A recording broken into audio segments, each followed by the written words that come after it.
Then I will call to order the meeting of the Planning Commission for Wednesday, March 4th, 2020. We'll begin with the pledge. Bart, could you lead us in the pledge, please? Please stand and join the Planning Commission in the Pledge of Allegiance. I pledge allegiance to the flag of the United States of America and to the republic for which it stands, one nation, under God, indivisible, with liberty and justice for all. And, Gabriel, can you call the roll, please? Yes. Commissioner Brown? Here. Commissioner Kaczynski? Here. Commissioner Talley? Well, I'm sorry. Commissioner Wu? Here. Chair Pro Tem Crandall? Here. Vice Chair Blackwell? Absent. And Chair Rowland? Here. Item 4, special orders of business. We have none. Item 5, minutes. We have the minutes from the adjourned regular Planning Commission meeting of February 19th, 2020. Are there requests for changes or motions? I move we approve. Second. Motion by Don, second by Bart. All in favor? Aye. And one abstention. So we are 401.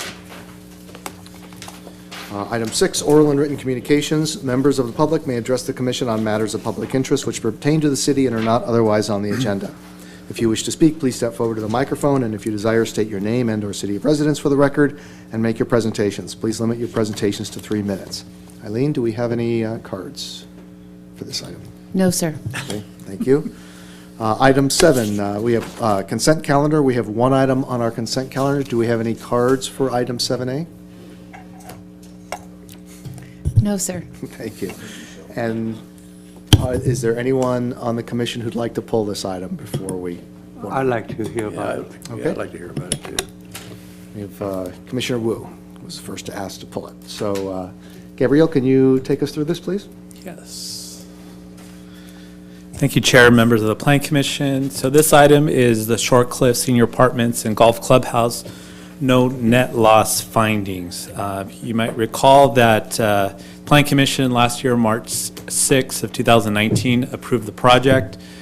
And this is the location on Avenida Vaquero, just west of the I-5 freeway. It's a 6-acre site. The project is a 150-unit, 4-story senior apartment complex. Also the golf clubhouse, that's 5,794 square feet. This is a rendering of that development. The purpose of this item tonight, you might be asking, if we approve the project, why is this coming back to us? The project isn't coming back to you. One of the findings that staff did not include in the resolution to approve the project was a no net loss finding. And so what's a no net loss finding?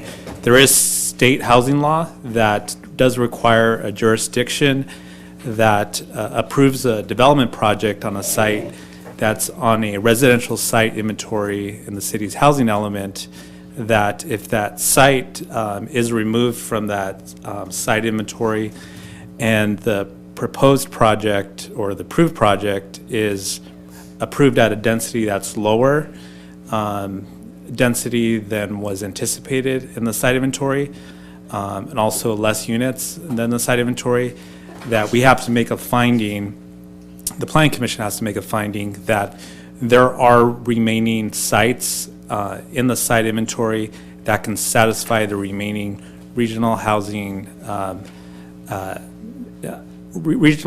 needs allocation in the city. And so we have to do that analysis to determine if there are remaining sites that can accommodate the remaining need. And we determined that there are, and that's why we have to make these findings. Those findings should be made within 180 days of the decision. In this case, we're outside of those 180 days, but it's still wise for us to still make those findings so that we can still be consistent with state law. How that finding would work, I'll take you through this PowerPoint.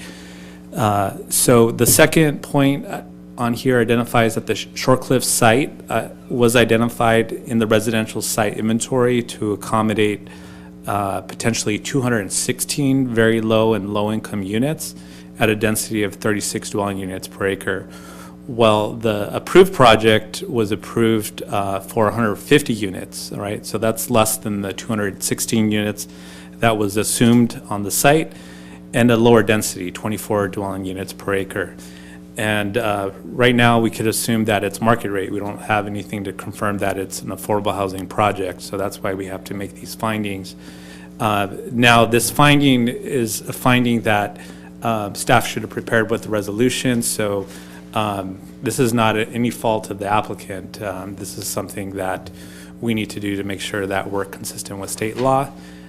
And as far as the regional housing needs assessment, we did determine that there's a remaining need of 136 units that must be accommodated for very low and low income categories.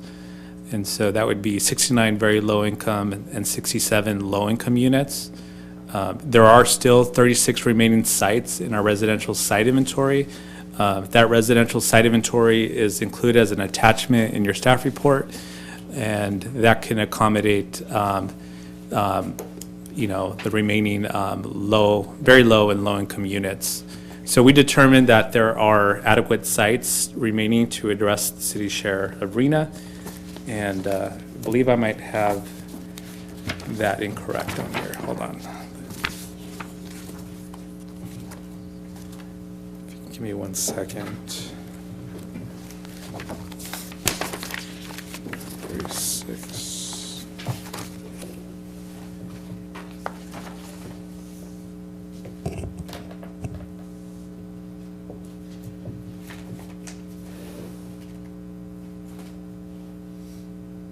Yeah, I'm sorry.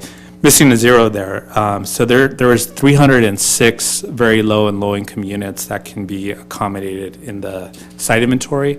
So that's more than the 136 units that we still need to satisfy according to our regional housing needs allocation in the city. So that's the end of my staff report. If there are any questions, I'm happy to answer those questions that you have. Don? Yeah, one question. Our current housing element is due for review, renewal, approval in 2021, right? Just another year. That's correct. And so is it time to revisit this whole project with the side of making some affordable housing units available out of this development before it goes to coastal?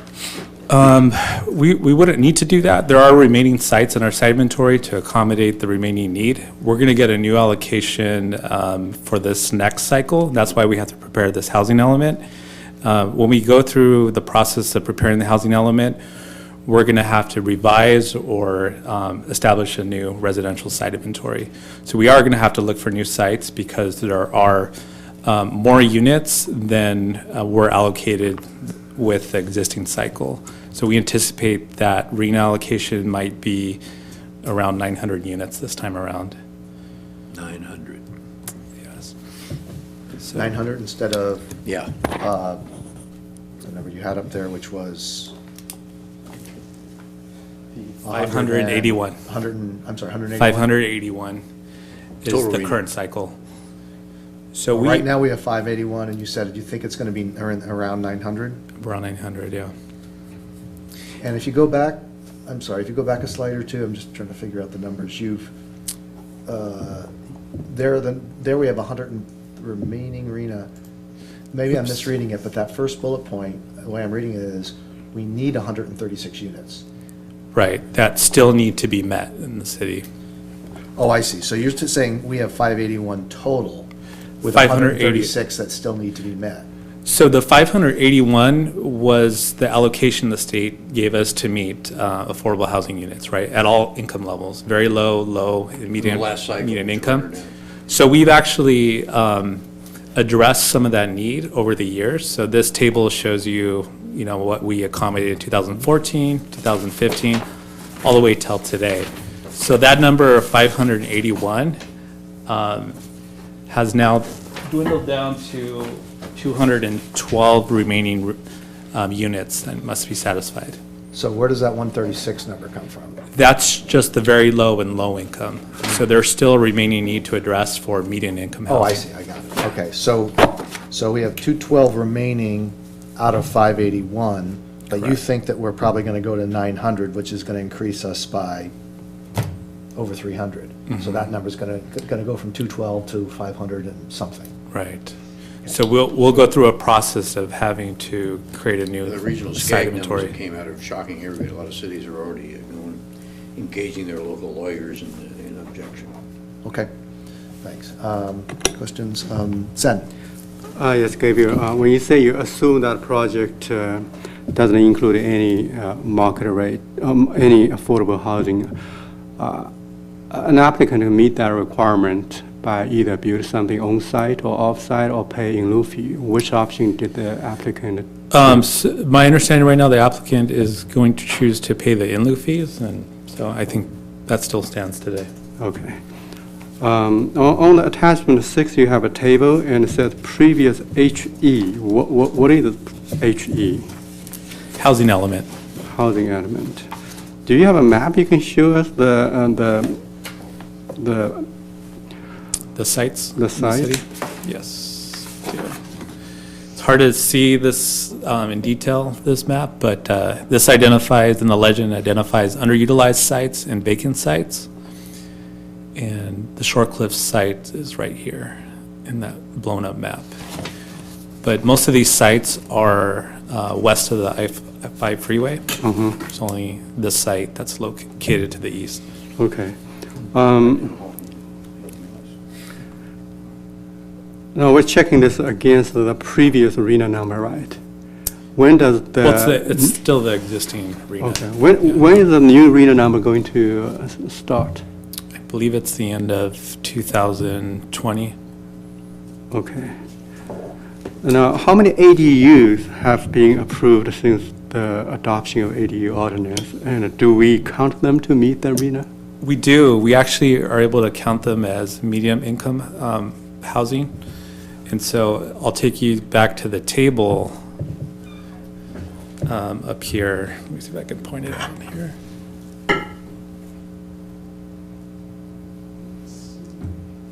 So moderate income is actually right here. So there's 2019, we actually have 13 accessory dwelling units. Okay. And then 2018, we actually had 12. So even if we don't have enough sites to meet the arena requirement, ADU can help to meet this requirement. Correct, yeah. So it's gonna be pretty helpful into the future of addressing medium income housing. It's not gonna address the very low and low income housing in the city. Okay. And the state housing department is okay with that? They're okay, and so what we have to do is provide justification for that. So what we do is look at other comps for the price of the housing and see if at what income level that accommodates. And so we determine that accommodates medium income housing. Okay. Is there any case that on-site affordable units is mandatory? Or they can always choose a They can pay always in lieu choose to pay the in lieu fee. fee? Okay. Now, on some of the sites, I randomly pick a site, for example, H. Those are very small lot. They can be built with a duplex. I assume they're 0.1 acre. So I'm thinking about those lots. That's 40 feet by 100 feet. Those lots. What incentive are there to make affordable housing practical, given that they are already zoned RM and they can just build a duplex? Incentives for them to build. There's not too many incentives. Does a bonus density apply here? Well, we are working on a lot consolidation ordinance to address smaller lots because it's a little bit more difficult to develop those properties. So in that map that I identified, most of those properties are on small lots. Right. Right. And so the only way we could actually address an affordable housing project is if they actually merge those lots. So we are creating an ordinance, a lot consolidation ordinance, that would provide incentives for someone to develop affordable housing on those sites. Okay. And that's if they consolidate the lots as well. Right. And when do you think those efforts can be shown? We plan to have a study session, the Planning Commission, I believe, in April or May, and then the Planning Commission will consider that lot consolidation ordinance. Okay, And that's one of our work tasks of our housing element, okay. to Thank get you. that ordinance approved. Any other questions for staff at this time? No? All right, then I'm going to open this up for public comment, because we did get a card once we started the item. Mark McGuire, please. Good evening, Chair Rulon, members of the commission. I just want to take a quick minute because I thought Gabriel did a good job, but I did want to make sure that it was understood that we didn't try to slip anything by you or anything. This was a requirement that neither of us, I think, realized at the time, and it's not a requirement, and I think this is the key thing that I wanted to point out. It's not a basis for denying a project if you couldn't make that finding. The applicant has the right to process their project, and you cannot, under the state law, deny the project on the basis that you are going to have fewer candidate sites than your remaining need. It then triggers an obligation on the city to find additional sites within a certain period of time. I think that's important because, so you could not have denied the project if you could not have made the finding. It turns out that you can make the finding and would have made the finding at the time had you known you had to do it. But I think it's important because from the very beginning of this project, which started with the prior housing element and looking at candidate sites, we were approached, would you like to be a candidate site to designate the driving range for medium or high density housing? And we said, we're interested in that, but we want to be clear that it's our intention to do a senior housing project that would complement the golf course, invest in the golf course, be this quality, it's modest in unit, the square footage and what have you, but it's kind of an elegant project, and it's won't meet the low income category. Some of the units may meet the moderate income category. We don't know the market prices yet. But we were clear from the beginning that we wanted it to be a senior market rate project that would complement that. And while it fell within the default densities that were potential for affordable housing, it was never an expectation that it would be an affordable housing project. So I just wanted to make those points as you make this finding. Thank you. All right, then we don't have any other cards, so I'll close the public hearing and I'll open this up for Planning Commission discussion. Don? I really don't have any, I think we're just trying to catch up with a finding we should have had a year ago, so I'm fine with it. I just want to have our council to verify that if we went back to the time of approving that project and we found that the city didn't have enough site to accommodate the affordable housing unit, that wouldn't trigger. That would only trigger the city that would only obligate the city to look for more sites to satisfy that requirement. Is that correct? Yes, the way that Mr. McGuire explained the law is spot on. It was discussed last time, the need for an update on housing laws, and that'll come back, I think next meeting. The last year and a half, 2 years, has just seen a flurry of new housing laws. This one slipped past the goalie, but there would have been no impact on this project either way. So, yeah. Okay, thank you. Bart? Yeah, with what was just determined there, I'm ready to make a resolution if we want to make it. Sure. Anybody? I've got another question to Val. So what is the difference if we don't adopt this resolution versus we do adopt the resolution? It sounds like it's not going to affect the applicant either way, but it's going to cause, it opens up some work for staff in terms of identifying new housing units? No, this is all that has to be done, just this finding. And if we make the finding or don't make the finding, what is the difference in terms of? Well, there's always a possibility if you don't do it that someone challenges, right? Because we aren't complying with state law. So making this finding ensures that we're in compliance with state law. If we choose not to, we aren't in compliance with state law, and there's a possibility of a challenge.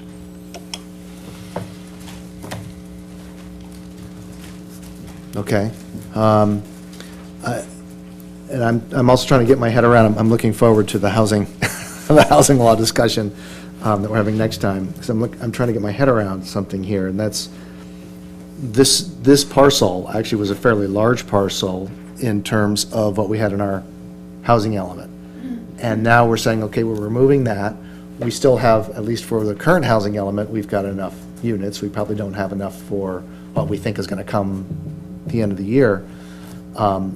But it sort of puts a heavier requirement on what we have left, it sounds like. So it feels a little bit like picking winners and losers and saying, okay, you know, so this guy and the next guy and the next guy and the next guy, they don't have to worry about, if I'm wrong, stop me, that's why I'm laying out the scenario. They don't really have to worry about it. We keep making findings saying it's not a problem. And then we get to a point where it is a problem, where the people who are remaining who want to build have to build low-income housing because we've sort of used up all of our options to not build lower-income housing. Is that a scenario that we could be facing? Maybe. And what the residential site inventory is for, if someone wants to build affordable housing, you're making those sites available as options, right? So it's really an option. It's not a requirement for someone that owns the property to be able to construct that on their site. We have to just make opportunities available for affordable housing developers in the city. I see. So if nobody builds affordable housing, say we build up all these lots and none of it is affordable housing, no one is going to be punished for that. Yeah. Other than the fact that we won't have affordable housing. All we're doing is trying to make it easier and provide sites where that could be done in the city. I mean, the city could eventually be punished for not meeting the requirement, right? The only punishment would come if we didn't zone adequate sites. So for example, the number, I think 900 was thrown out there as our arena. We don't have to, well, we don't build any units, right? It's developers. If we made those sites available through zoning and nobody built, there's no punishment to anybody. We just simply have to zone sites, enough sites so that 900 units could potentially be constructed during the RENA cycle. Okay. That's all that's required. Is there a Great. Well, Chair, I agree with your observation. It's a missed opportunity, and we just kick the can down the road. But the new RENA number is coming to us. Now we have to revise our housing element and find a new sites, and maybe expand the affordable housing zone. Maybe you find something else to meet the requirements. So. It would be nice, I mean, you know, if some of these units were set aside for that given its own, but we can't deny it based on that. And as this education has told us, there's no, we can't force anyone to build affordable housing, and we don't build it ourselves, so. I mean, the worst cases such as on Huntington Beach, and they're going to pick it by the state to Right. So, Well, eventually, I think you could withdraw the in lieu fee option, is that correct? By city council ordinance, and say, sorry, you got to build something? It's possible. Well, you, I mean, that would be a council action, not this. well, you got the money, but you have to have the land to build them. Correct. Enough. okay, I want to jump in and say that we're not kicking the can down the street. We are actually complying with the existing laws. We're doing what we're supposed to. We can't mandate exactly what they charge for their units on this lot. That's up to them. And we're doing some house cleaning here. And at some point, when the city's totally built out, we'll still have things zoned that can be low-cost housing. And something might have to be torn down, but you can't tell somebody to build something and take a loss in doing it. Correct. So I'm in total support of this, and actually I'm looking forward to it being built and becoming a part of the city. okay. Do we have a motion? We have a motion. I'd like to move that we adopt Resolution 20006. Do I need to read the entire resolution? Okay, I move we adopt Resolution number PC 20006 that is in our folder. I second. Motion by Bart, second by Don. All in favor? Aye. Any opposed? Passes unanimously.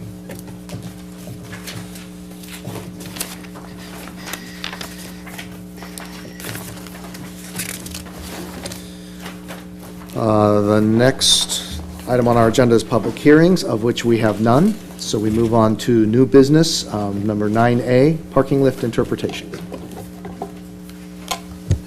Adjust this because I'm short. Good evening, Commissioners. My name is Erin Guy. I'm a Community Development Technician on staff with the city. The project at hand tonight is a request for a Planning Commission interpretation regarding the use of parking lift devices to fulfill parking space requirements. So we'll start off tonight by talking about what is a parking lift. I have included a short video here that will play in the background kind of while I talk, and the purpose of the video is to visually demonstrate how a parking lift would be used. So give me 1 second to get that pulled up.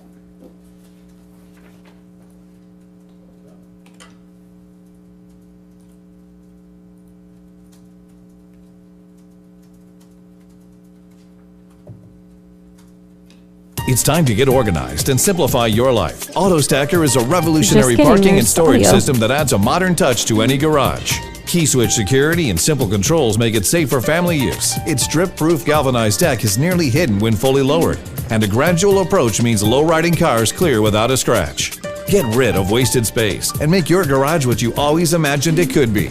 Park 2 cars, trucks, or even SUVs in a single spot.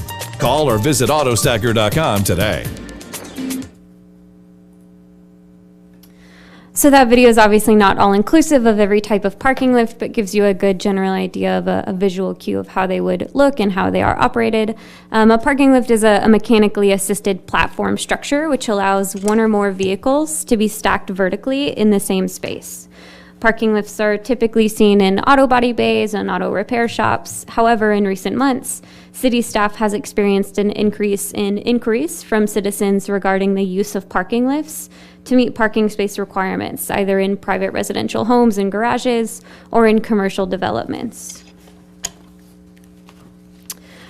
Specific examples of recent inquiries for the use of parking lifts include changes of use for existing commercial properties in which the new use would require a higher parking ratio than the existing use. So for example, a conversion from a general retail store to a medical office would require a higher parking ratio and could require additional parking spaces. Other inquiries have included residential properties that may have insufficient or non-conforming parking, such as a one-car parking garage where 2 spaces may be required. There are other instances in which citizens have inquired about the use of parking lifts as additional parking spaces above and beyond their required parking needs. The zoning ordinance outlines specific standards for parking spaces regarding size and setback, landscaping, accessibility, and maintenance. And parking spaces are also required to meet engineering technical standards regarding circulation, dimension, location, etc. Parking lifts are not referenced in the zoning ordinance, but they are specifically referenced as a parking alternative in the local coastal program certified land use plan, which is specific to the coastal zone. The 2018 downtown parking study also includes recommendations to pursue alternative parking strategies to improve available parking. So allowing parking lifts to satisfy parking requirements would be consistent with these policies. However, ambiguity exists in the application of these policies as the zoning ordinance does not clearly identify parking lifts as an allowable parking alternative.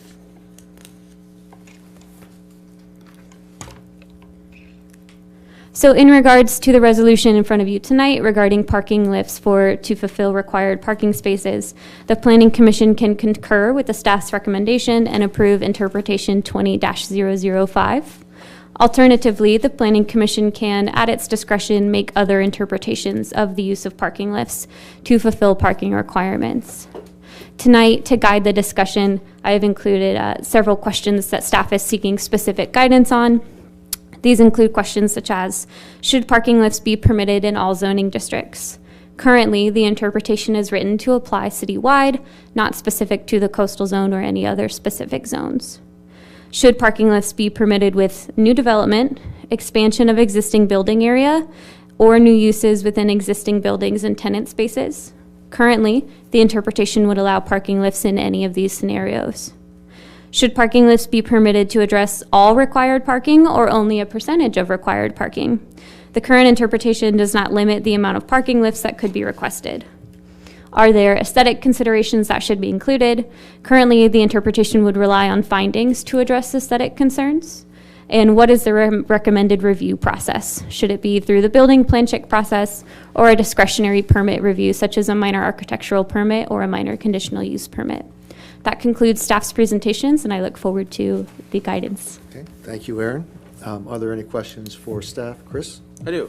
This resolution PC 20005, is there any consideration whether these lifts are inside or outside? So currently, as the interpretation is written, it relies on the findings that are outlined in the resolution to determine whether or not it would have a negative impact on surrounding land uses, and that would include visual impacts if the parking lift is proposed outside. So it could be both right now, the way the interpretation reads. So some guidance, we would like from the Plan Commission is, does it make sense for this interpretation to apply outside as well as indoors? Okay, thank you. Zen? Hi, Aaron. Yeah, a few questions. Can you clarify the meaning of fully and independently usable? In what capacity? Well, I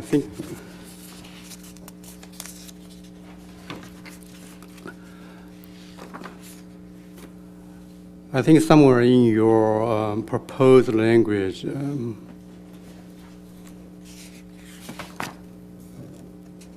mentioned the parking needs to be fully and independently usable to be counted. Sure, so that finding relates to current requirements for standard parking spaces. They must be fully and independently accessible to be considered to fulfill a standard required parking space. And so the expectation would be for proposed parking lifts that they be, as you pointed out, fully and independently usable. That definition is open to guidance from you tonight, but it would be provided by the applicant at that time, whether they are proposing to have their staff operate that for staff parking or whatever they are proposing for. It would be kind of on that case-by-case proposal basis. Say somebody wants to use it in their residential home, that's information that would be provided at the time of the application. Let's take a real life scenario. If someone wants to install a 2-post parking lift in their garage, assuming they have enough clearance. So you pull in the car, lift it, and you pull another car in. Are those 2 spaces considered independently usable? They're more like a tandem parking. In order to move the other one, you have to move the first one. If tandem parking is not unless we legalize a tandem parking, then they're as convenient, or could be less convenient, a little less convenient. But I would call them equivalent because they're tandem vertically. That's what it is. So in that case, in other case, you have a pit. So you say you have a 4-post parking lift, and you can, the whole thing can be moved up and down. The lower tier, the lower level can be sunken into the pit. That would move each of the car to be driven in and out of the garage without affecting the other one. So my understanding, that would be called independently usable, while the 2-car lift would not. Is that your understanding too? So I think that's a great point, Commissioner, and I appreciate that guidance that we're receiving, and I think that's the point of the request for the interpretation tonight, is to get that kind of feedback from Planning Commission, and to see if it is reasonable to allow people to simply apply for this opportunity so that those situations could be evaluated on that case-by-case basis, depending on what they're proposing and the restrictions that are available in their individual lots. Okay, so we'll leave it to the discussion. Thank you. Don? Yeah, is it staff's intention, or with the engineering and building and some of the other components here, that the applicant would operate these lifts, or is it left to the driver themselves to come in and figure it out? Sure, and so I think that goes back to a point that Commissioner Wu brought up, is who are going to be operating this, how is that going to be controlled? And again, that would be kind of left to the applicant and to the individual situation in which they are applying. If it's within somebody's residential garage, I believe the assumption would be that they are operating that on their own, in their own home. However, in a commercial development, it would be open to however they are proposing to use that parking lift, and that would be evaluated against the proposed findings to make sure that it is compatible and maintainable and accessible. Would engineering have to have some other safety requirements, like if it's a private lot but downtown, and there are private lots around downtown that we try to lease, and so that owner decides to put in several of these to increase his parking? Would the staff consider a requirement of an operator, a trained and operator to in fact operate these type of facilities so that people come out of the restaurant with, after a bottle of wine, are they really capable of operating this thing by themselves? Right now, how the interpretation is written is that would be determined on a case-by-case basis. So the Planning Commission thinks there should be more clarity there. And, I think that's something that could be considered as part of the interpretation to actually narrow down how this could be applied. Let's say where it's a public lot, maybe it should be publicly operated by some trained operator of some sort. That's beyond the purview of this zoning ordinance change, but something that other parts of the city staff would have to come to the table with when you finally put it all together. Okay. And if I understand this correctly, I guess the question is because I don't understand it. If someone can stack parking, and this might get into what Commissioner Wu was saying, and if it is, we'll just have a discussion. But if someone's got a garage, that's a two-car garage, right now we say if someone comes in and wants to add a new bedroom, we say, well, you have to add parking if you want that bedroom. Are we saying that if they're allowed to do this, if they install a lift, then they have sufficient parking to do the new bedroom? Is that something that the ordinance would allow or the interpretation would allow as written? So the way the interpretation is currently proposed is that parking lifts would fulfill those required parking spaces. Okay. Chris? In line with what I was asking earlier, if somebody applied for one of these lifts to be added, they're downtown and they just have a space next to the house, now they could lift a car above like their fence level, right? And outside, and then drive another car underneath it. Yeah, that's a really good question, and Gabriel, if you don't mind, I'll speak to this. So the way the interpretation is currently written, right, is that it would be held to the standards of current standard parking space requirements, and there are current parking space requirements that outline what is an appropriate location for parking space size, dimension, location, etc. We wouldn't permit a normal vehicle automobile parking space to be located in certain areas of a residential lot, such as within the front yard setback or in the driveway or in the side yard setback. And so we would not, under this interpretation, allow for a parking lift to be in one of those locations in which you would not find a standard parking space. But Commissioner Kuczynski, one of the things I'd like to add, so that a prohibition of the parking lift in the front yard setback isn't right now identified in the interpretation. So if the Planning Commission wanted to specifically prohibit that, then that's some feedback that we would like to have, and that could be included in the interpretation as well. Or the side yard, right? Or the side yard, yeah. Okay. Bart? I have to think that the parking lift would be considered a structure. So it's going to have to meet with the same setbacks that any structure has to have. Would you agree with that? Yes, staff did have that discussion, and that is where the reference to the minor architectural permit came from, is staff was in agreeance, and engineering staff that I consulted with is in agreeance as well. That parking lifts would be considered structures, particularly because they require a building permit. And so again, parking spaces are not permitted regularly within certain locations like side yard and front yard setbacks. So certainly accessory structures like a parking lift would also not be permitted in those locations. Don? Didn't we recently, when we updated our first attempts at auxiliary dwelling units, didn't they come with requirements from the state that allowed or required parking in setbacks for ADUs? I think. That's about ADU. So I think we have Correct. to be careful where we go with this because of, and even that accelerated dwelling unit ordinance is now, needs refreshing, I guess, because of current dynamics. So I think we've got to get our the staff's got to get the total handle on where these things can go because of the ADU requirements for parking relaxed a lot of stuff that we used to require. In other words, you can have a car parked within that 5-foot setback on the side yard. A car. And, well, In conjunction with an ADU, that's correct.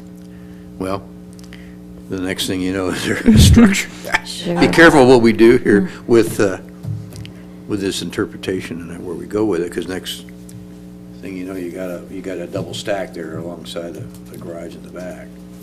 And your neighbor's really overjoyed with that view. Not that we protect car views, I guess. But I think there's an ADU type of twist to it. Other questions for staff right now? I don't see any. So I will open this up for public comment. Eileen, do we have any cards for this item? Thank you. William Capobianco. Good evening. My name is Bill Capobianco, and I'd just like to express my support for consideration of this project. I think it's a potential means to alleviate some of the parking difficulties, both commercially and residentially, and to help people meet requirements for their projects. I think some of the discussions as to where these can go is very important. You know, I don't think anybody wants to be living next door to one of these that's outside, but there's many situations where these can be placed inside where nobody will even know that they exist and can make it much easier for commercial and residential properties to take care of their cars and get them off the streets.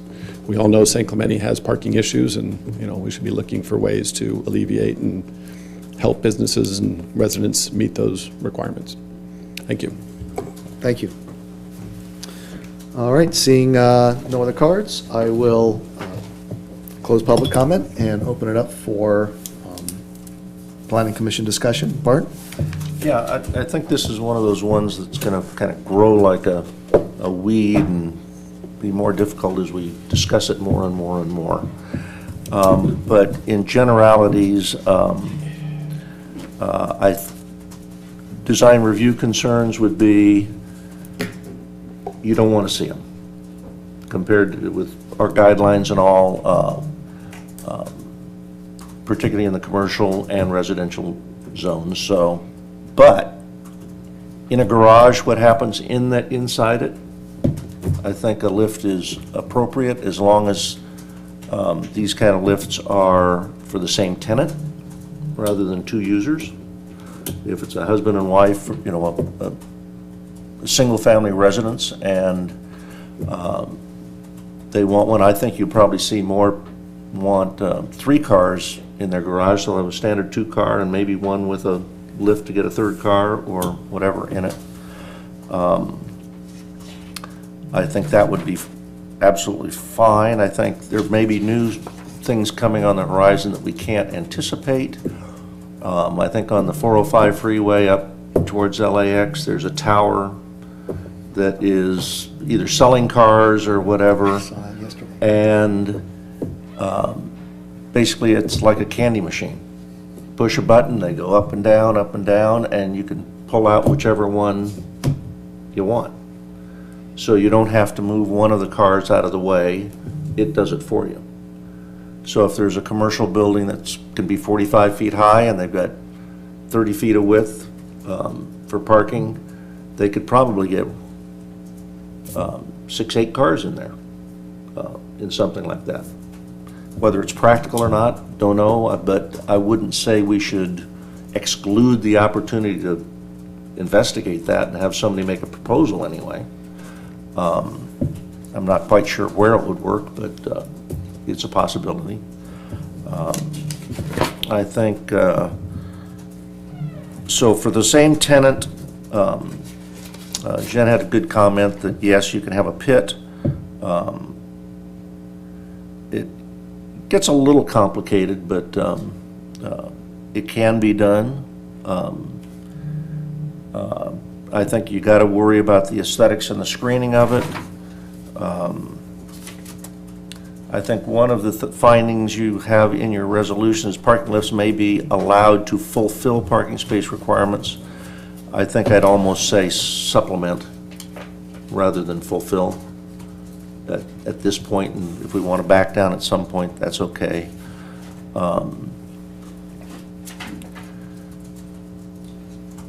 The other one's about not detrimental. I think we can do that, and not detrimental or aesthetically,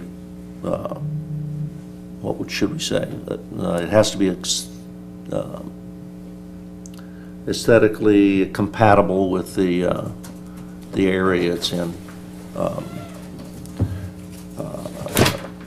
But I would hate to see, I mean, everything we see in the examples are for shops. There's not really a solution for a parking lot. And you do a little research and they're hard to find for a parking lot. But I am not basically opposed to using them in private garages. It would probably even be a wonderful one for, I think U-Haul's got a storage building down there. That's just one example where it really is a good deal. But I think they are an eyesore.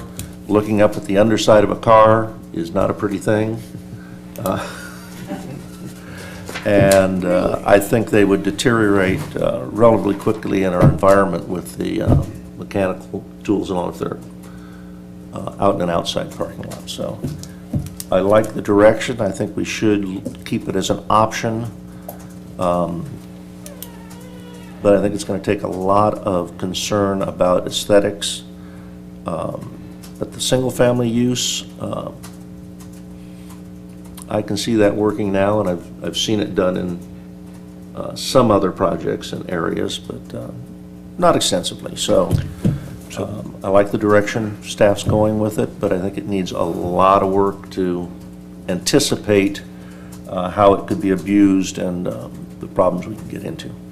So you wouldn't be supportive of lifts like this in a public lot downstairs, out in the T-zone? No. Unless it's enclosed. In other words, if you built a 14-foot high, parking structure. it would be, exactly, it would be a poor man's parking structure. That's one of those ones that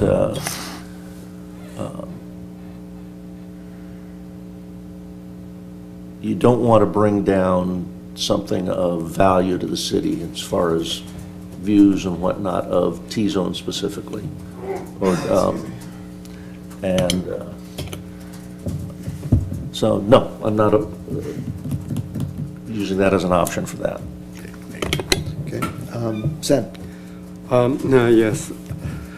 Let me start from the easy one. If it's a residential and someone wants to add a car and they only have one space, they want to use a car lift.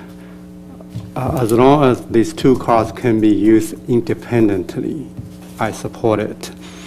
But if you have to move one car to get the other car in or out, then I can support it as only if we also support a tenant parking. They're the same thing, essentially. For retail, I think they'll be okay. But if they use it outdoor, and there got to be some limit on the number, say maybe we limit it to two cars stacked on each other maximum, and there got to be some landscaping requirement to soften the look. The city really needs a overhaul of our parking requirements. We have we've seen a lot of issues. For example, recently we look at a parking off an alley. Engineering standard asks for 14 feet setback from an alley. I don't really understand why it has to be 14 feet. So there got to be some, it can be much shorter. Angled reverse parking, we did some experiment in North Beach. That can be included. Narrow aisle for backing parking. We had some 40 feet wide parking, and you wouldn't satisfy the parking requirement because a typical aisle needs 24 feet and a parking space is 18 feet. That end up with the 42. But if you allow people to back into their space, your drive aisle can be narrower. So those things can all be part of our revised parking standard. Also for the lift, currently the standard asks for 9 feet by 19 feet space, but does it apply to the lift? And we need to figure that out. I assume that most don't have that space. And if you have a two-post parking lift, this, I don't think that, you don't even know the depth of that. You see. And also a lot of time those, unless it's a complicated issue, such as a delivery truck, swept path, normal parking can be implemented by our staff planner. We don't have to every time go to engineer to look at that. For commercial, I think automatic parking garage system should be allowed. It's essentially one device. You leave your car there, it takes care of it. And when you want to retrieve the car, you wait for, depending on the system, you wait for a minute, and it spits out your car. So the same thing would work for the valet parking. If someone is there to take care of your car and give it back to you when you need it, with a short waiting period, and they should meet the parking requirement. Sometimes for residential, I've seen people using a turntable, where you drive onto a turntable, you spin around, so that eliminates the need for larger space to turn around a car. It also allows you to have, if you don't have enough space in front of garage, in that case, it's going to help you to turn the car and drive into your garage. It saves some space, and those should also be allowed, as long as they work and they don't interfere with each other. Back to this, two-post lift or four-post lift without a pit. I think they should be treated the same way as tandem parking. But even for parking within the setback area, if it's in ground, I don't see much a problem with that. The only issue is when they raise it, it takes about a minute or two and raise it and push it back into the ground. We haven't seen those things implemented, but they exist. That's all my comments. Overall, I think I can support this proposal as long as we clarify that independent and usable means that one space can be used without moving the other car. But beyond that, we probably need a comprehensive look at our city's parking standard. Thank you. I think I'm more or less in agreement with Bart's comments. I think the aesthetics are a problem, but something in a garage that people can't see unless you're in the garage, I don't think anyone's really going to have a problem with that. So outdoors right now, maybe at some point, I think this is, in terms of the current interpretation, I feel like it kind of needs work before we can approve it, because I don't think it should be allowed outdoors right now, and there may be a time when we can allow it outdoors. There's the whole aesthetics issue, maybe we'll figure something out. The operations of it, someone in a residence operating their own, great. Someone in a business, they own the business or own the building, they're operating it for their car, fine. But then when you start to get into public operating it, it can get a little dicey. What does that mean? So once you start to get into a gray area, then I don't know quite what that means, and I think that needs to be clarified a little bit. I'm just imagining if we allowed them outside, we'd have to worry about architectural overlay areas and city gateways, because of course we would want the lifts to look just like the lifts looked in Spanish colonial times. So, I also have you got it, yeah. I have a little concern about making this, considering this, the additional parking they need for building expansion. And I don't have a specific reason why I'm a little uncomfortable with it. It's more like we haven't talked about it enough. I think that there's a reason that we have that, in terms of overexpanding someone's home. What if the lift breaks? What if it gets uninstalled, after 5 years or something like that? Now, maybe it's perfectly fine to make that determination, but I just think that we need to discuss it more, almost more as an ordinance than anything else. So I'm certainly open to looking at it in an ordinance, but in terms of an interpretation, I think it might be, in my opinion, a bridge too far on that one. Let's see. I did have a little concern about noise too. I don't know how noisy these are, especially if it's in a larger garage, say in an apartment complex or something, and everyone has their own. That might be nice, but if all day long the people across the street are hearing, up and down at the lifts, that could be an issue. So that might have to be dealt with, again, as an ordinance. For commercial uses, I think we would want to look at other alternatives first. Are they putting in some bike racks? Are they pedestrian oriented? Or do they have shared parking agreements? Those might be more appealing before we go this route. That's, again, needs a little more conversation. I could be convinced otherwise. I think at this time, the CDD, I think, is listed as the person who has the discretion to do these. I think at first we'd want the Planning Commission, because this is a new thing. I think we need to learn about it a little bit, and we want to understand how it goes. I think once we get comfortable with it and familiar with it, and see how many there are, probably turning it over to the CDD for the CDD's discretion would probably be okay. But in the meantime, I think we need to understand kind of what's going on, and because I'm sure the first few we're going to be scratching our heads and saying, how's this going to work? How's that going to work? And then we'll get that figured out. I think that those are all my comments. Kind of what I'm hearing for staff's purposes is I've heard a few people talk about keeping them indoors. I've heard some concerns about counting, whether we count it or not.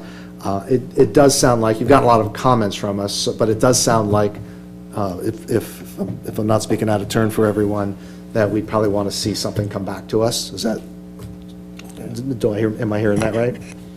Okay. Before we approve it, to address these kinds of concerns that we have. So. I'd just like to make sure before we move on here, I think it's a great start. I think we got to get ahead of the power curve on this, because the way some of these housing laws are coming down the pike and everything else. To answer some of the staff's questions on the guidance requested, and I'm not sure if we need parking lifts in all zoning districts.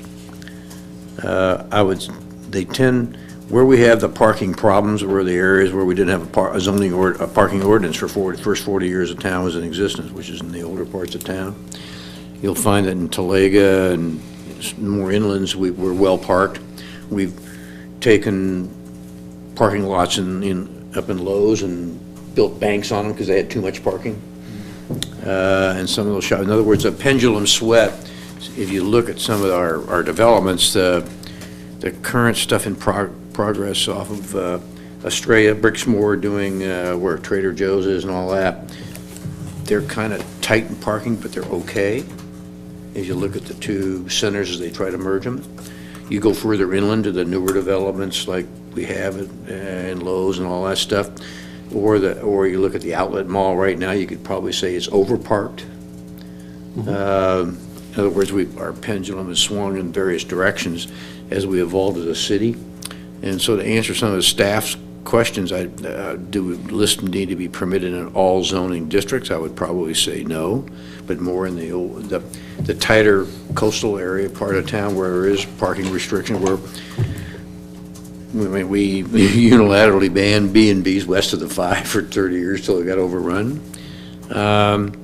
Should parking lists be permitted with new development? If somebody wants to come into that area and build a building and build lift capability into it, I think we should encourage that. That would, placate some of Commissioner Wu's concerns, or, the aesthetics of shielding and or how you move it, how you design. In other words, if you design it into the get-go, you build an elevator into the building and start with the design with an architect and a blank piece of paper, then things will flow better. And so I think that to give staff, from my perspective, parking lifts should be permitted with new development. That gets you in with the papers blank, and you can get the design correctly, and in the areas where it should be appropriately zoned.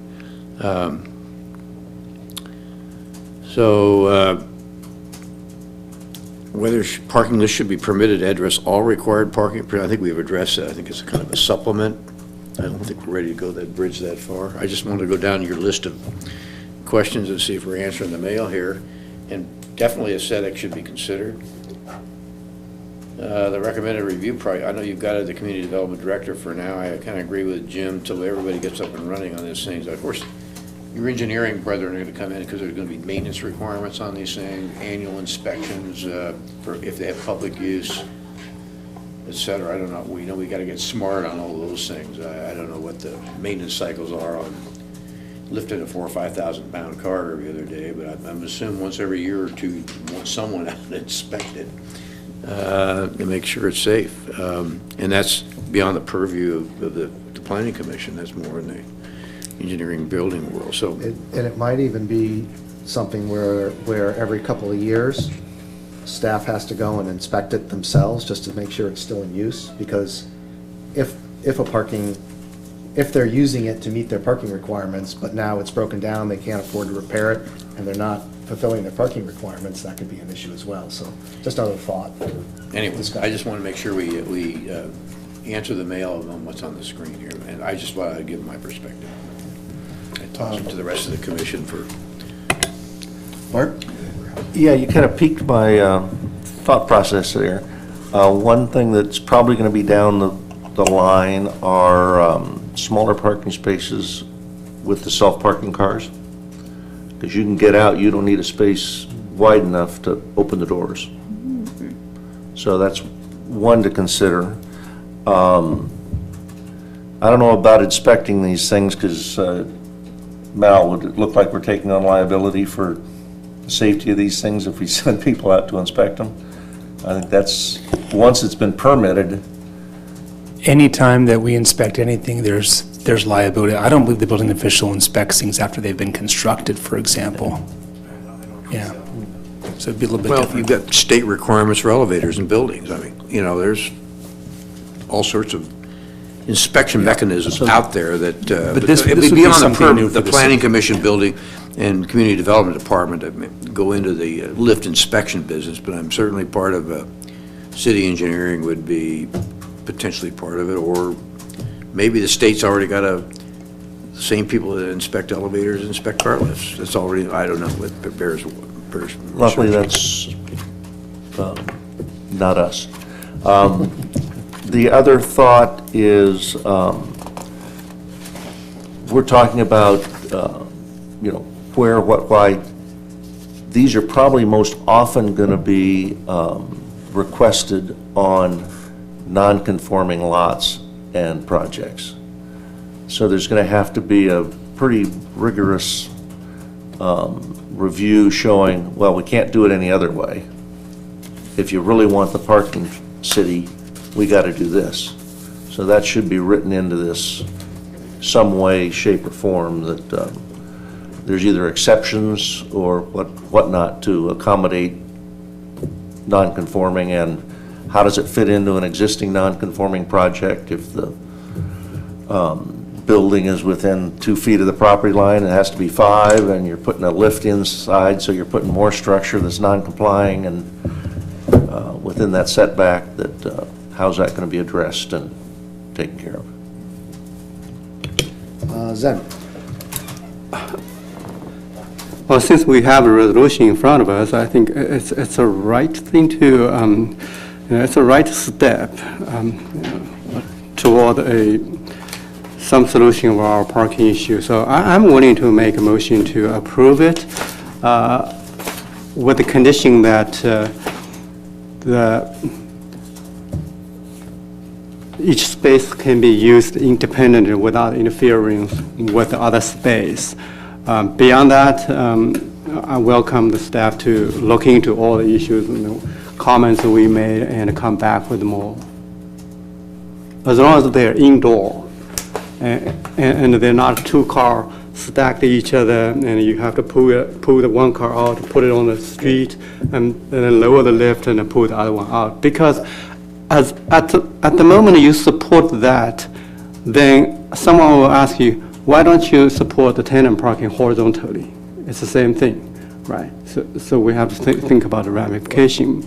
You certainly have a right to make the motion. I'm just thinking, there's been a lot of comments and everything. We might want to give staff a chance to digest that and give us back something that covers the kinds of things that you're talking about. Sure, I'm open either way. Okay. Bart? Okay, I would like to propose that we let staff go back with this resolution, because I think there's a lot to be addressed, and I don't think it's adequate yet to address the concerns we have. So I'd like to see it go back to staff, let them work on these ideas, research a little more. But I do want to say, on a tough subject, good job. The planner didn't hand you a good and easy. No, on a real tough one. I get all the fun And ones. I think it needs a Is he little mad at more you? research and put in some more safety things for non-conforming lots and aesthetics, and bring it back. And then, And that's my motion, that we have a second straw that. vote or whatever, and do that. Does that work for everyone? I'll second that. Is that the best, Mal, is that the best way to do it? All right. Then I move we continue it to a date uncertain. Commissioner, can I get some clarification? I know the chairman raised an interesting question. If this should be studied more as an interpretation or an amendment to the code, and, we'd like to get some feedback on that as well. Well, I think long-term, it's going to need to be something in the code. Even if we do an interpretation, even if we were to do an interpretation tonight, eventually it's going to have to find its way into the code. Do we have any applicants right now who are starting to bang on our door asking for these lifts? Yes. So maybe we need an interpretation to help those folks out in the short term, but I would think we should still put it on our list for the not-too-distant future for ordinances. That would be my thought, so. Yeah, I agree. I think we need to reach to planning, to engineering department, and work together to revise our current parking standards. There are so many issues, and the current engineering standard on parking seem to be a little outdated, without reflecting a lot of new technology and new development in the parking issues. So, as I mentioned, there are quite a few things we have seen in the past that it deserves a comprehensive review of the parking requirement. Bart? So at the moment, if we have projects that are being considered at this time, you're looking for a concurrence on, is it a minor exception or a major exception? I can clarify, there is no active project that is proposing but parking if lifts they at this come up time, while but there we're are developing this, certainly active projects that I have would think inquired. as long as it comes back to us to review it, I don't hear anyone here who is opposed to an innovative solution to parking, that we'd certainly consider it. Yeah, as long as it's safe. And Commissioners, at least what I'm hearing unanimously from the Plan Commission is that the interpretation should only be addressing lifts for parking that's beyond the site addressing minimum parking requirements. So if it's supplemental to the existing parking, then it probably wouldn't address some of the requests that we get, and that's fine. But just want to make sure that we're clear on that from the Plan Commission. And lifts that are indoors, right? Yeah, and indoor. I think that's correct, but that doesn't mean that we shouldn't be talking about it. Okay. I certainly don't have any problem continuing the discussion. Okay. About should this be more than just supplemental. I think, but speaking for myself, I'm just more comfortable with that right now because we haven't sort of vetted it out in my mind. So we have a continuing. Motion to continue. Motion to continue by Bart, second by Don. All in favor? Aye. Any opposed? Passes unanimously. Thank you, Commissioners. And we have item 9B, interpretation, San Clemente Municipal Code for zoning amendment guidance on interpretations. Thank you, Chairman, members of the Plan Commission. This item is a discussion or guidance requested from the Plan Commission on our interpretation procedures in the zoning ordinance. Recently, the at a study session of the Plan Commission on November 6th, Plan Commission did study the interpretation sections of the code and had several recommendations that were provided in order to bring back. So what I did promise is that I would bring back a menu of options, understanding some of the feedback that we received from the Plan Commission. I did provide the minutes as an attachment to the staff report, attachment 3. And some of the feedback that we received regarding possible amendments to the interpretation procedures were the following. Suggestions to remove classifications, a distinction between a minor and a major interpretation, that maybe those classifications were a little too ambiguous. There was also feedback with respect to interpretations that they should be codified in a timely manner in the zoning ordinance. Another is that the Plan Commission should have appeal authority concerning interpretations that are made at the city planner level. Also that the Plan Commission provided authority to issue interpretations specifically related to uses.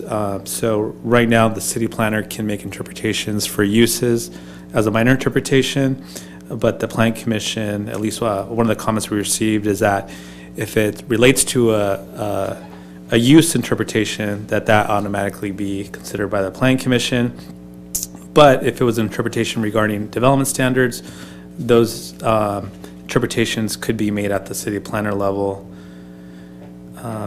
There was also feedback that maybe the code does not need to be revised, but carefully considered and observed. And some other feedback was that the Plan Commission and public, that they be notified about city planner decided interpretations. So that would be the minor interpretation. And if the Plan Commission has the authority to call up a decision, that decision be made by a majority vote. So, so what the staff report talks about is maybe how to do that mechanically with the ordinance, if we were to make zoning ordinance amendments. And so one of the things I want to bring your attention to is the minor versus major interpretations. So there's two ways we could do this. One, does it make sense to have the separate classifications? One of the comments was maybe it just makes sense to have just not have the distinction and just have a single interpretation, classification. The other option is to address some of the comments that were brought up, is that if we keep the minor and major interpretations, that the minor interpretation would only relate to interpretations of development standards. So that would be the city planner level interpretation, and that all interpretations for permitted land uses, all the time, that would be made by the Plan Commission. So that would be a change in the way that we do things now, and that would be easy to change in the code. With respect to interpretation findings, we do have findings that are required to be made by the Plan Commission, only for uses interpretations. And so there was no recommendations for the Plan Commission to change that. And then there's a section about appeal authority. So this Plan Commission did have some recommendations. And so I identified some bullet points in the staff report how this could be addressed. And the first bullet point, I identified that there was a concern about notification, right? So if the city planner made a minor interpretation, well, how would the Plan Commission or how would the public know that a minor interpretation could be made, right? So if we have appeal, if there's appeal, the ability for someone from the public to appeal a decision, they have to be aware of the decision, right? There's no way to know about the city planner interpretation. So a suggestion I had was publishing the minor interpretations on the city website within 2 business days of the date the decision was rendered. So that's one way to be able to address that. The other is to create an internal staff standard procedure that requires those minor interpretations to be published with your Plan Commission agenda. So kind of right now you receive all the staff waivers that are approved by staff. So with that, we could also include any kind of minor interpretation that would be made. So at the next Plan Commission meeting, you'd be able to see what that minor interpretation is and determine as the Plan Commission if you'd want to call that up. The third bullet point is this. If you wanted the power to be able to call up a decision of the city planner for a minor interpretation, we'd have to amend the appeals section of the code.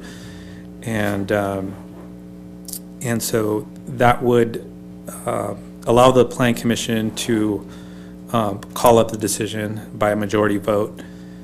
And then that decision would need to be made within the 10-day appeal period. So those are some of my recommendations based on what I heard back from the Plan Commission. And what I tried to do here in the last attachment, that would be attachment 4, kind of identifies ways how to amend the code to address some of the Plan Commission concerns. So this could help guide some of the discussion tonight. And so this would, the suggested changes would be to section 17.04.040 on interpretations. And so instead of consolidating major or minor interpretations, all I did here was clarify a few things for major interpretations. And so one of the recommendations was that the major interpretation apply to all interpretations for uses.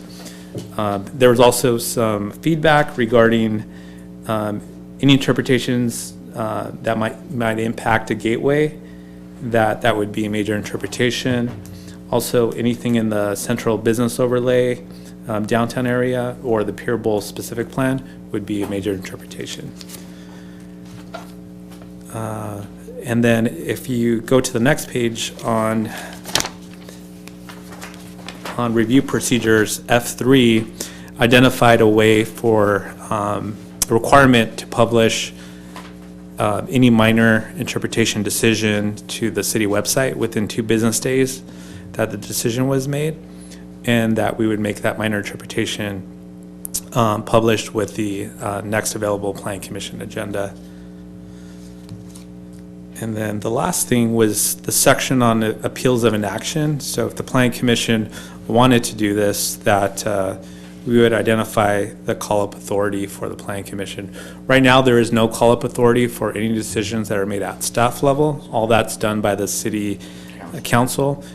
So this would amend it to allow the planning commission to be able to do that specifically for minor interpretations.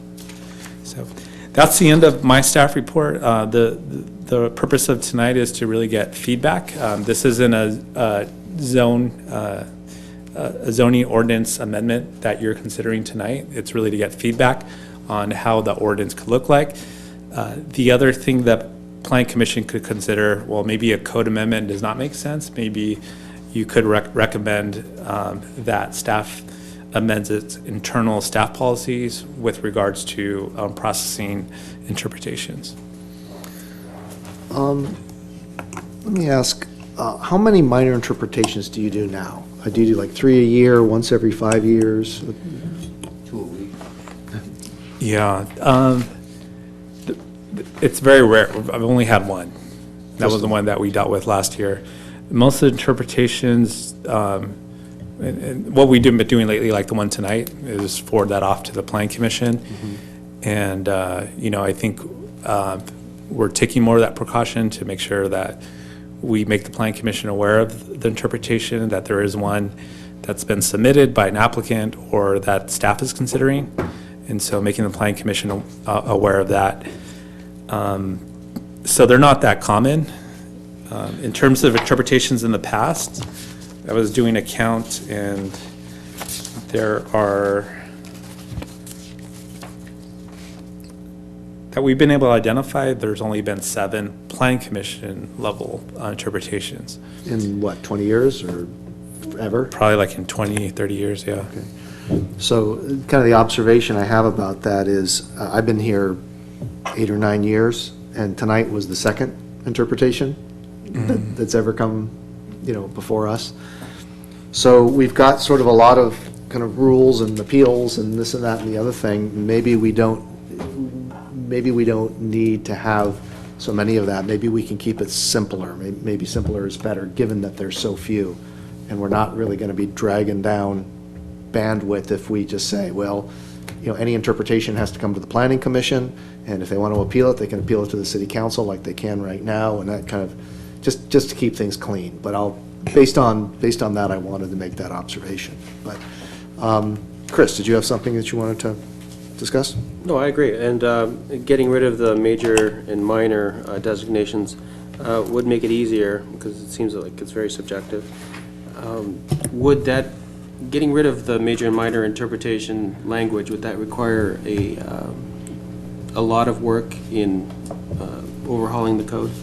It would be a code amendment that we would need to make, so that would get approved by the Planning Commission and City Council. So we would have to make that amendment. Now, the only thing I would caution with respect to just making one interpretation, if that always goes to Planning Commission, and I think Commissioner Crandall brought this up at the study session, is that a lot of times we're asked to make calls on development standards that aren't so clear in the code, that are very simple, right? It might be a plan check that we're reviewing, and if we were to wait for that interpretation to go to the Planning Commission, you know, that could take a lot of time to do that. So if you were to consolidate the interpretation, the only thing I personally like allowing for all uses, which seems to be the biggest concern, allowing a use that isn't allowed in the code or is ambiguous, that for sure goes to the Planning Commission. If it's simple interpretation of development standards, I think we need some of that authority at the staff level to kind of make those determinations.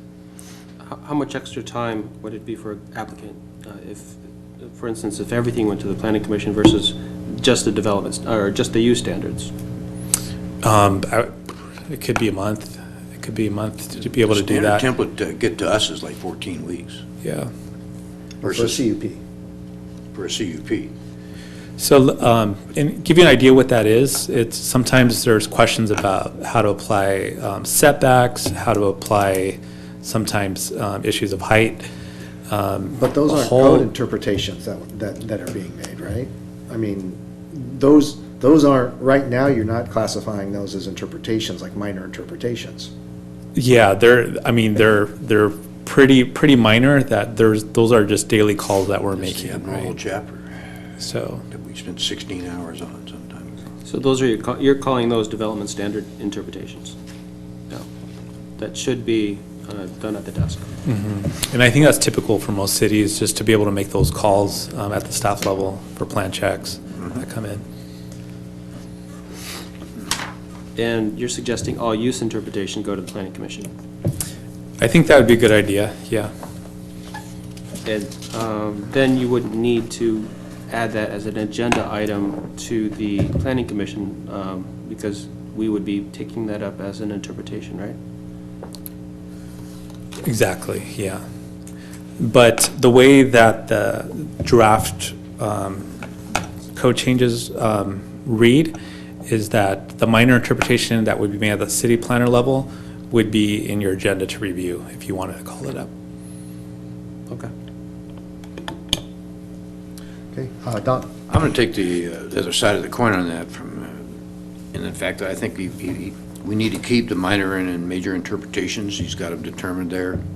I like his draft ordinance. And it shows where, okay, here's a major, if it's going to be a gateway or general plan central, it comes to us. I think he's laid that out in the ordinance quite well. And the minor interpretations, which they do a lot of, he's got, and I think we should keep it separate track like that. And how he gets it published, how it comes to us now, he's got feedback, we've got appealability, so I like his first draft quite a bit. The only thing I see, I guess, maybe it's implied in there, is the one interpretation we did in 2013 that really got counterbalanced by the one you did when the minor, and that's what caused the furball going here. The problem was it got stuck in a file somewhere and never got incorporated into the code. And so that's the only thing I don't see in your draft ordinances. Okay, you come to us, we get a minor or we get a major interpretation. Now where's it go? In some circular file somewhere? What's the time frame to get it into the code? We don't have one right now, so. Yeah, so that's the only thing that's missing, I think you did a great job on this, the track change here, which I really like, attachment 4. There's appeal in there, and how we find out about it, how it's informed of us, we have call-up, which is something we've never had, which is good, is once the findings are made and is within some cycle, it's incorporated into the code. You know what I mean? That's the only thing that's missing to me. Other than that, this draft zoning ordinance and track change, I think, is very good. And that's the only thing that's missing, is like, okay, we make an interpretation, and within 1 year, 9 months, whatever the cycle takes to get it into, or the next applicable ordinance change, it gets put into the due list, like you just went to council for, because you got a pile you want to clean up, and that interpretation should be in that pile. And that's the only thing I don't see in this ordinance, is the final loop that gets it, the interpretation itself incorporated into the law. Other than that, I would say that this attachment 4 is very good. Art? Okay, I'm pretty much in concurrence with Don. Don helped me out here. I think the way this whole thing evolved is, I think, one-off. We've been here 9, 10 years, whatever it is. We're here for the last and have, yeah, exactly, and have a lot of historic knowledge of what's going on, and I think for the minor or for the major interpretations, we haven't really had a big problem over the years. And I just think on maybe the one that's kind of fueled this, we felt our historic knowledge of how it would apply would have been beneficial to staff. We thought we had made a major interpretation. Absolutely. And Lost in the shuffle. I think this cleans it up, but again, we're not saying we are the experts in anything. We know a little bit about everything and not a lot about any one thing. But I'm in support of the changes, but I want staff to know the whole reason for bringing it up is really to provide our historic perspective of how the city's been operating over the years, and the loss of interpretations being lost in files is really a big issue. They weren't in files is because previous staff had been here so long they had it all in their head. It wasn't written down. So I think this is good. Process. I think you took it to heart and did a good job on it. Zen? I'm of the opinion that we should remove the distinction between minor and a major interpretation, and just have the planning commission to review those interpretations. Regarding the threshold, as you said, we only had about 7 in the past many years, so staff will have to do a lot of judgment on the counter daily, and that doesn't rise to the threshold of discretionary review. So I'm going to rely on your professional judgment to decide whether it's a rise to the level of needing some discretionary review and interpretation. So that's my opinion. I think I agree with you two in that we need that mechanism to get the interpretations into the code in a timely way. But I agree with Zen that we probably shouldn't have major and minor, that distinction of major and minor interpretations. The concern that you expressed is stuff that we don't even consider a minor interpretation now. So I'm perfectly happy with you making those judgments, but it's kind of not this, is what it seems like to me. And when I look at this item E1, the definition of a minor interpretation, that hasn't changed. And it is that definition, or the use of that, that definition, that led to this problem, to the recognition that there's a rather large loophole here. And that loophole or interpretation was used, in fact, we say, if it's not have public impact or cause public concern. And you've got people on design review who said, we think that this is going to cause public impact, you should run it by planning commission. And you had people, other businesses in the area who specifically expressed concern at the zoning administrator meeting and earlier, which should have kind of triggered, well, this doesn't sound like a minor interpretation anymore, it sounds like a major interpretation. So this was used in a way that I think, if we leave it in there, could be used again, or I'll say abused. It was used improperly, in my opinion. So that's my concern, and given, if we were doing, 20 minors a year or 10 minors a year or something like that, that would be more of a concern to me in terms of the time it takes for applicants and our bandwidth and that sort of thing. But the interpretations they're few and far between.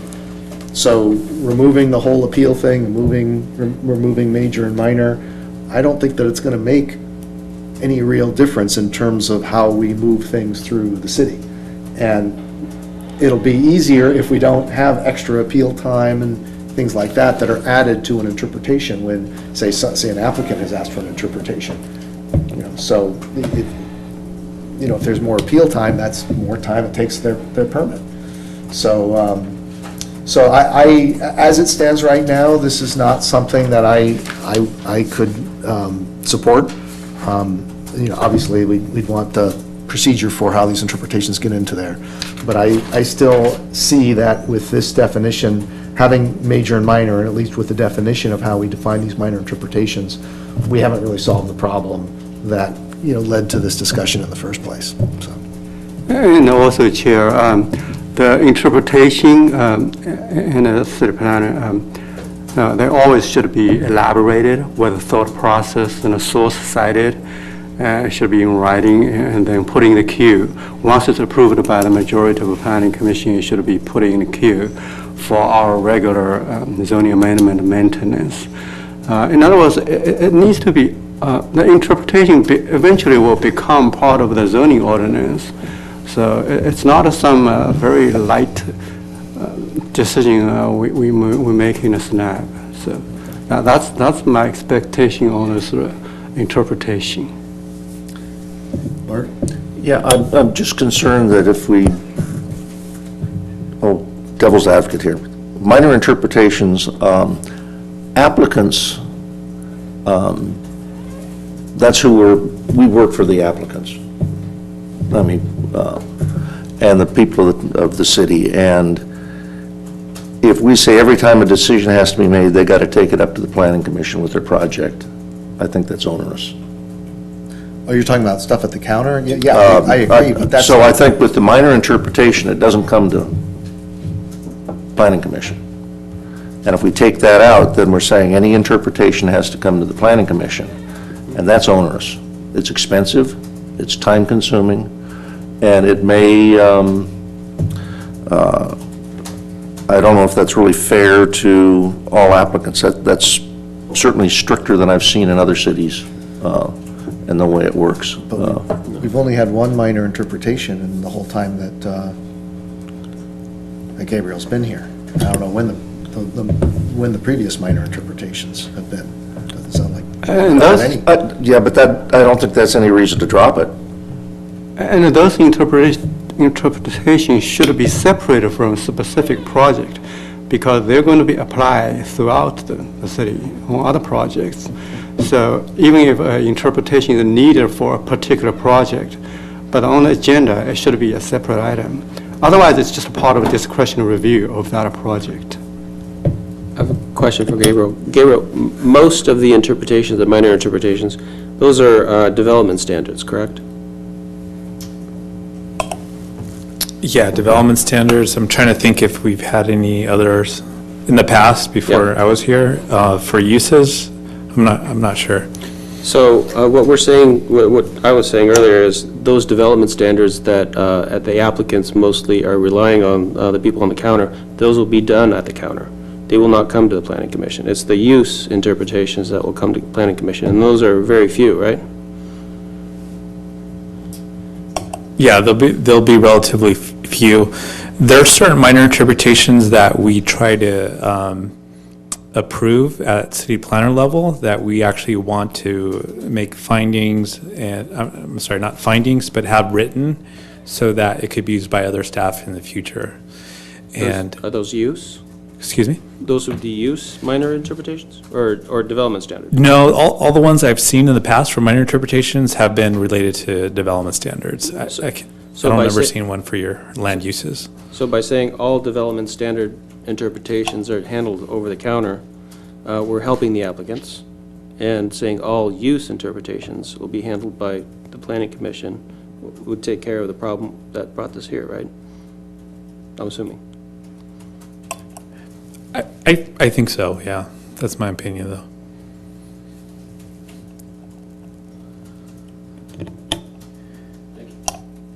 Because that was your concern, right? The development standards, these, yeah. Development standards. Yeah. No, I'm fine with it. I mean, I'm looking for the stuff that brought this here, which was a usage issue. Yeah. All right, I don't see any more lights. I think it sounds like there is a consensus on is making sure that we have a way of getting these interpretations into our code in a timely way. It turns out there's some disagreement on whether we should have minor and major interpretations or not, but I think there's some agreement that we want to focus these interpretations on use and not development standards. Is that, anyone feel free to disagree with me? That's my impression of our discussion. The minors. Okay. Okay, do you have what you need to kind of take this to the next step? Two questions I have. Then the way that the draft ordinance, I would say, is written, it still has those two classifications. So I just want to get clarification if we still want to keep those classifications with some of the amendments I recommended based on hearing from the Planning Commission at the last study session, or if it makes sense just to have the interpretation, just one interpretation, and that it's only about that goes to Planning Commission. That's only about uses, right? So, are we totally silent in the code about staff level interpretations then? And we probably shouldn't be, because most of the other cities that have interpretations, they don't have two classifications, they just have one. And so I just want to make sure I can get some clarity. That way we bring back something to the Planning Commission for a future code amendment, if we need to do that, that is specific. So something like having something specific saying, for example, that we only have one, that all code interpretations regarding use come to the Planning Commission. But then you would want something explicit as well, saying that, say, development standard interpretations, or at least minor development standard interpretations, would be handled by staff. Is that the kind of thing that you're proposing? Yeah, if you're okay with it. And I guess that's the same thing, right? We're just not calling it minor or major Yeah. interpretations. How do people feel about that? But are these interpretation be in writing?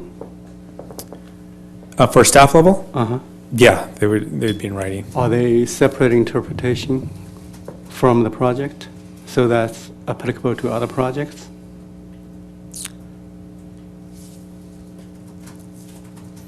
If an applicant's requesting the interpretation, that interpretation has to be considered with the project, and that's according to our code.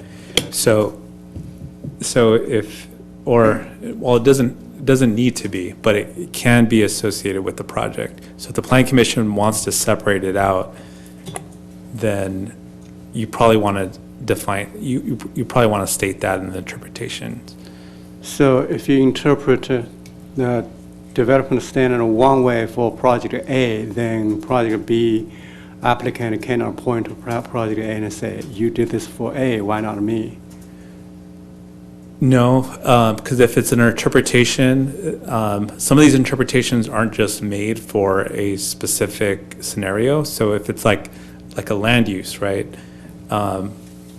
it's going to be applicable to potentially other properties, other applicants.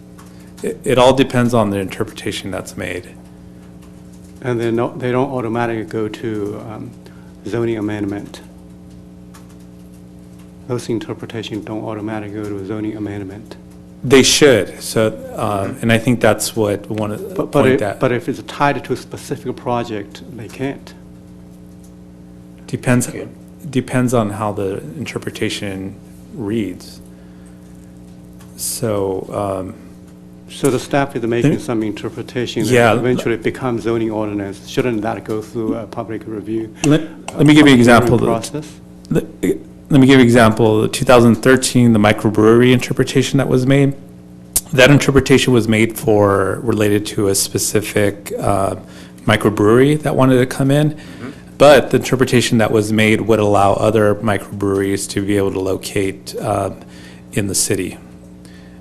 So It has blossomed. So it wouldn't be specific to that microbrewery that was interested in opening in the commercial zones in the city. Right. So, Okay. yeah. Don, do you have more? Well, yeah, I think a good deal of these things are project-related. And when you do make that decision, it can, just like the original brewery thing in 2013. And it was specific to Left Coast, and now we've got 5 or 6 breweries in town. And a new one coming. And another one coming. Yeah, you don't make these things interpretations in a vacuum. That's You do correct. that because someone has, But eventually, it's got to get put into the code and properly tracked so you don't get lost. And that's a feedback loop and process which I think the city needs to really tighten up on. And then we come back, we dial it forward from 2013 to the recent interpretation, which became a minor one, and I know you were new into the city, and this says, see it, Pamela. But this little brewery downtown, the tasting room, that by interpretation, all of a sudden the restaurant versus outdoor, pretty soon we got 35 seats, and then a parking waiver that's 700 feet away. And so that's where things have huge impacts, because you interpret that for that little guy, the next merchant on Del Mar that comes to town is going to want 6 parking waivers from in the 200 block when he's up at the top of the 100 block. And so you have to bound this problem and make sure that you're structured properly. And I share Jim's concern with the little loophole in the minor interpretation definition. Maybe we ought to tighten that up a little bit, because that minor interpretation is going to have great potential long-term reverberations and feed right into the previous topic tonight, which is parking. And so I think we need to make sure this thing gets locked down so that the adverb test is made. But you cannot. Gabriel's observation about maybe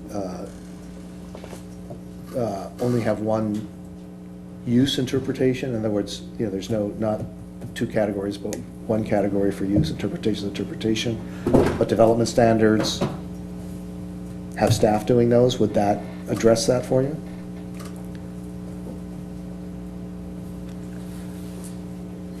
I guess it could. Well, you really Could. cannot separate land use and development standard sometimes. I think the most important distinction is how substantial it is. Does it arise to the level of discretion review? Or it can be done by the staff or ministerial. That's a distinction. Commissioners, if I could add one thing, if you were to accept that idea of development standards being, interpretations being made at staff level, similar to what other cities do, like the city planner or the community development director has discretion to bump that up to plan commission. I think there are going to be cases where we would want to do that and not make the call at a staff level. I'll give you an example. We want to take interpretation on original grade. That comes up quite a bit for us to the plan commission. For us, we think it rises to that level where we need the plan commission to weigh in. So I think we would like to see that language in there, if that was to be the case, that the city planner or community development director could refer that to plan commission. I would encourage that. And in fact, one of your predecessors that we worked with for many years, Jim Petches, utilized that a lot. In other words, he would be faced with a situation of potential as a zoning administrator at level and see some things there, and because he had been in the city and grew up in the city and knew all the nuances for so long, he would in fact take that out and elevate it and say, I need to take this to the planning commission for a heading check. And so that there's a precedence then on the city planners that I worked from when I first came on the commission that would do that a lot. In other words, it says sensitivity, the location, the zone. Okay, sorry, I'm going to take this interpretation to the next level, and that should be put in the code somewhere, and you should utilize it, because it was used as a back pocket tool by a preceding city planner, one of your predecessors here, not so recent past. So how does that sound to people? Would people be, content with that we've got one use interpretation, not 2, and for development standards, staff would have the option, would make the decision, but always have the option of kicking it up to planning? Does that seem like a good idea? I think it seems doable, workable. Put it in writing, and then put it in writing in the ordinance how you're going to get it into the code, so it doesn't stand up in some file somewhere. Okay. Anything else you need from us on this for now? That's it. I think that's helpful for us, and I think what this would help us do is report to City Council and then ultimately result in a code amendment. Okay. Great first shot. Great. Thank you, Gabriel. And the recommendation is to receive and file the report. I beg your pardon? Recommendation is to receive and file the report, too. Oh, okay. Do we have a motion to receive and file that report? I move we receive and file the report. Second. Motion by Don, second by Zen. All in favor? Aye. Any opposed? It's unanimous. Old business, we have none. Reports of commissioners and staff. Anyone have any reports? Any other commissions anymore, committees. to Yeah, report on. there's no other to do. I will just remind people, at our next study session in 2 weeks, we're going to be talking, or we're going to get some instruction on California housing laws from BBK. You're going to be running that one for us? No, sir. Somebody else going to be doing that? Okay. Okay, very good. I'm looking forward to Dan Mount, delegate and disagree. it. So that is, I'm sure that's going to be one we don't want to miss, so. If there's nothing else on, do you have anything on reports? If there's nothing else, I'll entertain a motion for adjournment. You got it. I move we adjourn to the next regular meeting of the study session and planning commission will be held on March 18th, 2020 at 6 p.m. in the council chambers located at 100 Avenida Presidio, San Clemente, California. And Jim, I'm going to be in Seattle. Seattle, okay. I'll second the motion to adjourn. Okay, motion by Bart, second by Don, all in favor? Aye. Any opposed? Passes unanimously. Thank you.